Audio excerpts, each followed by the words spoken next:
Chapter 1, Part 4. In the first place, there are only elastic positions, specific places that the enemy cannot pass, and places of diverting him.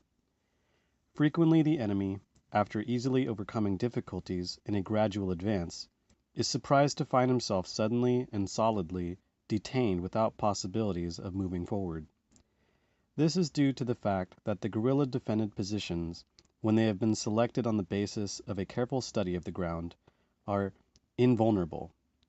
It is not the number of attacking soldiers that counts, but the number of defending soldiers. Once that number has been placed there, it can nearly always hold off a battalion with success. It is a major task of the chiefs to choose well the moment and the place for defending a position without retreat. The form of attack of a guerrilla army is also different. Starting with surprise and fury, irresistible, it suddenly converts itself into total passivity. The surviving enemy, resting, believes that the attacker has departed. He begins to relax, to return to the routine life of the camp or of the fortress, when suddenly a new attack bursts forth in another place, with the same characteristics, while the main body of the guerrilla band lies in wait to intercept reinforcements. At other times, an outpost defending the camp will be suddenly attacked by the guerrilla, dominated and captured. The fundamental thing is surprise and rapidity of attack.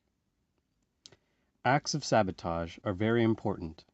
It is necessary to distinguish clearly between sabotage, a revolutionary and highly effective method of warfare, and terrorism, a measure that is generally ineffective and indiscriminate in its results, since it often makes victims of innocent people and destroys a large number of lives that would be valuable to the revolution. Terrorism should be considered a valuable tactic when it is used to put to death some noted leader of the oppressing forces well known for his cruelty, his efficacy in repression, or other quality that makes his elimination useful. But the killing of persons of small importance is never advisable, since it brings on an increase of reprisals, including deaths. There is one point very much in controversy in opinions about terrorism.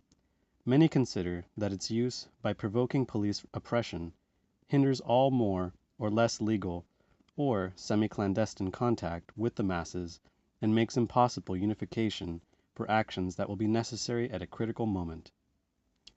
This is correct, but it also happens that in a civil war, the repression by the governmental power in certain towns is already so great that, in fact, every type of legal action is suppressed already, and any action of the masses that is not supported by arms is impossible. It is therefore necessary to be circumspect in adopting methods of this type and to consider the consequences that they may bring for the revolution.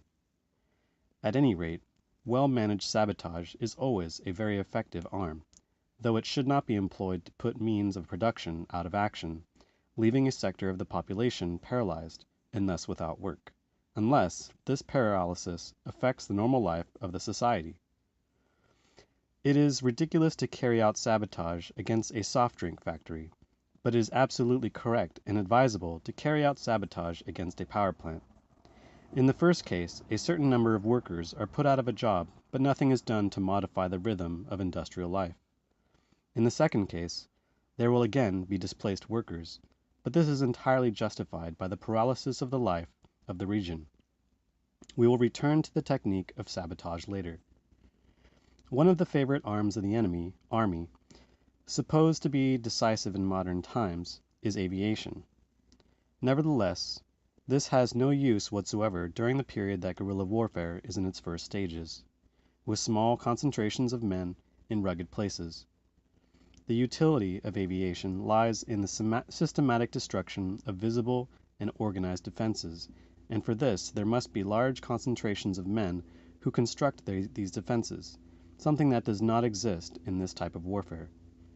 Planes are also potent against marches by columns through level places or places without cover.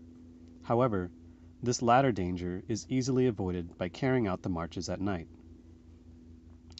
One of the weakest points of the enemy is transportation by road and railroad. It is virtually impossible to maintain a vigil yard by yard over a transport line, a road, or a railroad. At any point, a considerable amount of explosive charge can be planted that will make the road impassable, or, by exploding it at the moment that a vehicle passes, a considerable loss in lives and material to the enemy is caused at the same time that the road is cut. The sources of explosives are varied. They can be brought from other zones, or use can be made of the bombs seized from the dictatorship, though these do not always work, or they can be manufactured in secret laboratories within the guerrilla zone. The technique of setting them off is quite varied. Their manufacture also depends upon the conditions of the guerrilla band. In our laboratory, we made powder which we used as a cap, and we invented various devices for exploding the mines at the desired moment. The ones that gave the best results were electric. The first mine that we exploded was a bomb dropped from an aircraft at the dictatorship. We adapted it by inserting various caps and adding a gun to the trigger pulled by a cord. At the moment that an enemy truck passed, the weapon was fired to set off the explosion. These techniques can be developed to a high degree. We have information that in Algeria, for example, tele-explosive mines, that is, mines exploded by radio at great distances from the point of where they are located, are being used today against the French colonial power. The technique of lying in ambush along roads in order to explode mines and annihilate survivors is one of the most remunerative in point of ammunition and arms. The surprised enemy does not use his ammunition and has no time to flee, so with a small expenditure of ammunition large results are achieved. As blows are dealt the enemy, he also changes his tactics, and in place of isolated trucks, veritable motorized columns move. However, by choosing the ground well, the same result can be produced by breaking the column and concentrating forces on one vehicle. In these cases, the essential elements of guerrilla tactics must always be kept in mind.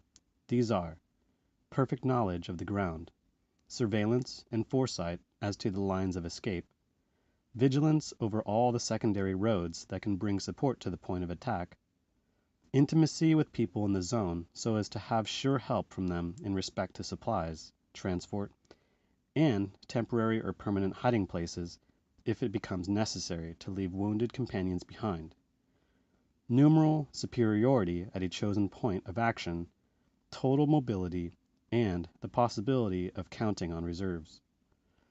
If all these tactical requisites are fulfilled, surprise attack along the lines of communication of the enemy yields notable dividends.